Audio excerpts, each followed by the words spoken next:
has a magnetic personality, but she can play the piano, the guitar, and the harmonica. She's been featured singing duets with In Excess on a song called Switch. She's also recorded with Clay Aiken.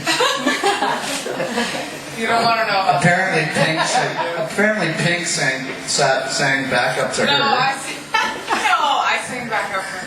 Hey, I'm talking. You get the microphone in a minute. She also entertained. I'll get to that in a minute. She also starred in the debut of We Will Rock You in the role of Oz. And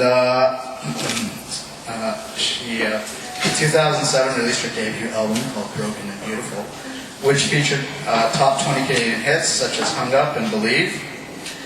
And in 2008, released a sophomore CD, which was another great success, and included hits like Let's Go, Help Me Out, and Supergirl. Among her other accomplishments, she was awarded the Canadian Independent Music Awards Favorite Pop Artist Group of the Year. What year was that? I don't remember.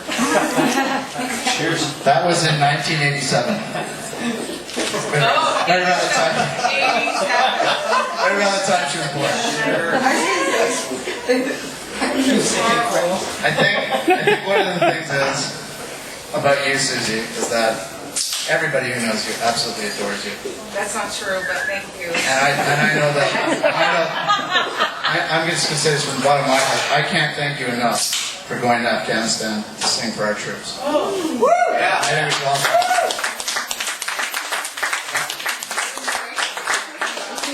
And we should also be very thankful for the work that you do with World Vision. Okay, so let's hear it for Suzie McNeil, everyone.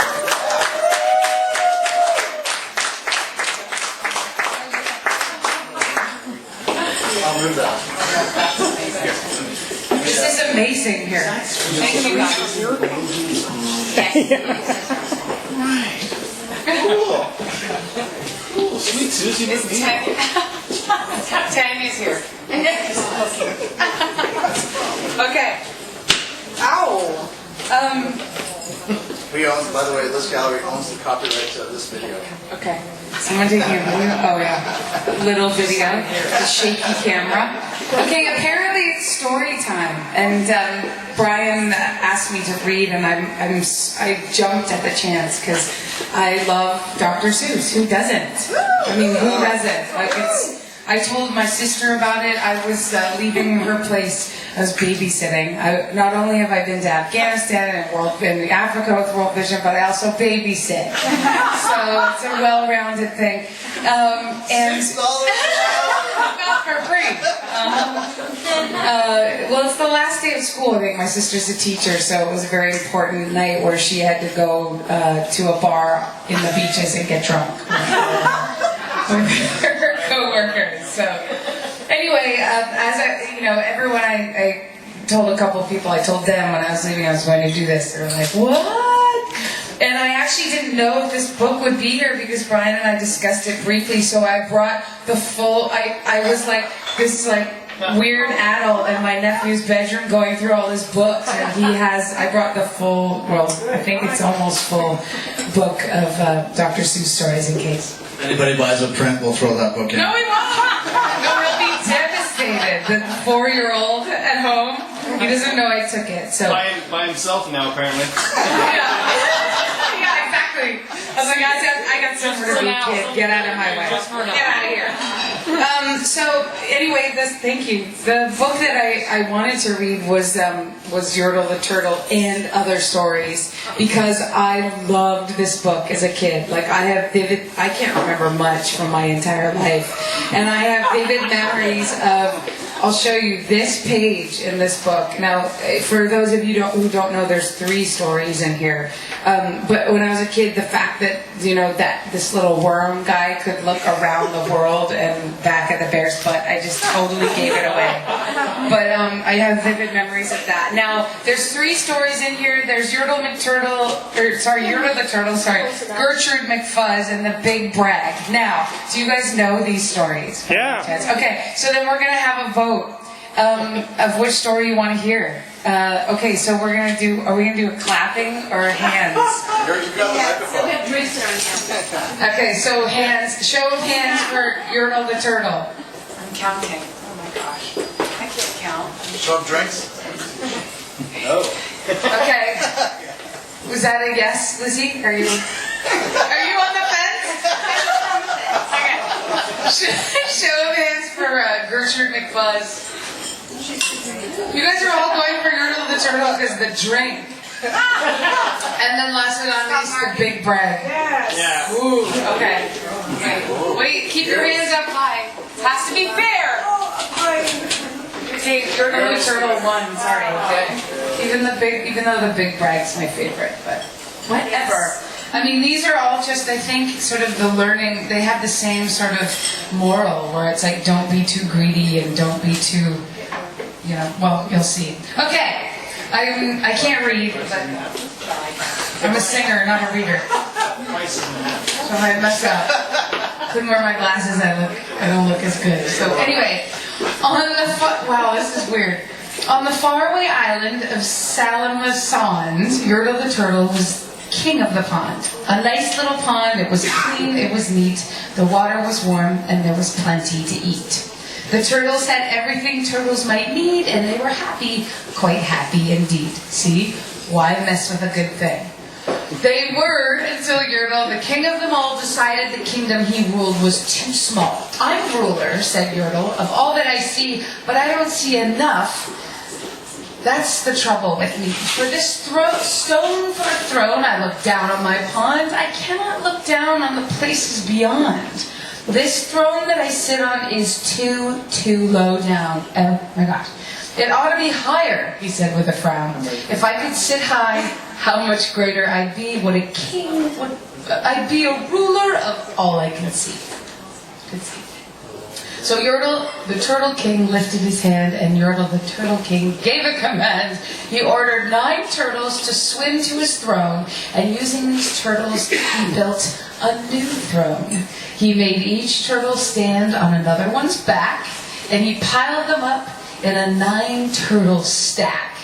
And then Yertle climbed up. He sat on the pile. What a wonderful view! He could see most a mile. All mine, Yertle cried. Oh, the things I now rule. I'm king of a cow. I'm king of a mule. I'm king of a house. And what's more beyond that, I'm king of a blueberry bush and a cat. I'm Yertle the turtle. Oh, marvelous me. For I am the ruler of all that I see. And although that morning he sat there up high, saying over and over, a great king am I, until long about noon, he heard a faint sigh. What's that? Snapped the king, and he looked down the stack. That's awesome. And he saw at the bottom a turtle named Mac, just a part of his throne, and this plain little turtle looked up and he said, beg your pardon, King Yertle. I've pains in my back and my shoulders and knees. How long must we stand here, your majesty, please? Silence! The king of the turtles barked back. I'm king, and you're only a turtle named Mac. You stay in your place while I sit here and rule. I'm king of a cow. I'm king of a mule. I'm king of a house and a bush and a cat. And that isn't all. I'll do better than that. My throne shall be higher, his royal voice thundered. So pile up more turtles. I once bout 200. Turtles, more turtles, he bellowed in rage. Excuse me. And the turtles way down in the pond were afraid. They trembled, they shook, but they came, they obeyed. From all over the pond, they came swimming by dozens, whole families of turtles with uncles and cousins, and all of them stepped up the head of poor Mac. One after another, they climbed up the stack. Aww. Oh. Then Yertle the turtle was perched up so high he could see 40 miles from his throne in the sky. Hooray! Shouted Yertle. I'm king of the trees, I'm king of the birds, and I'm king of the beasts. I'm king of the butterflies, king of the air. Oh, me, what a throne, what a wonderful chair.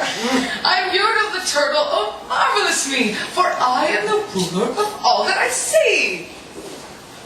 Then again from below, in a great heavy step, came a groan from the plain little turtle named Mac. Your Majesty, please, I don't like to complain, but down here below we are feeling great pain.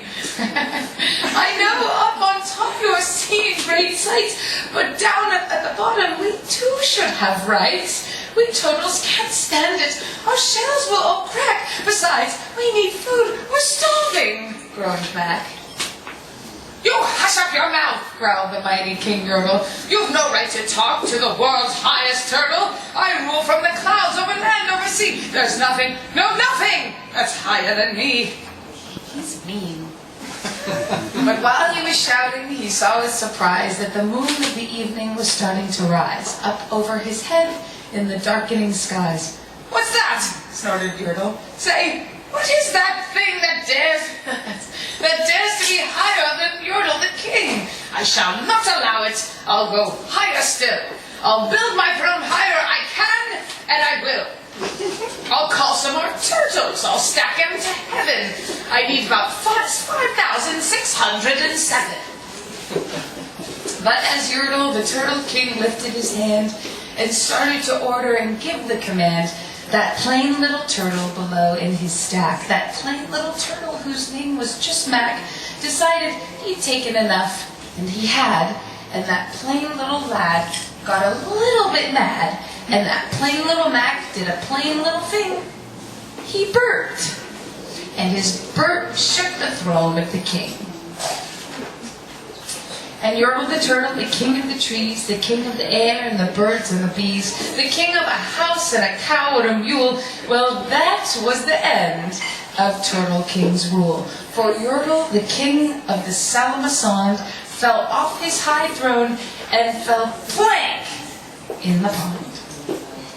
And today, the great Yertle, that marvelous he, is the king of the mud. That is all he can see. And the turtles, of course, all the turtles are free, as turtles and maybe all creatures should be. Cheers, everybody. Thank you, and enjoy. Come on, guys, give it up. Come on, one more time.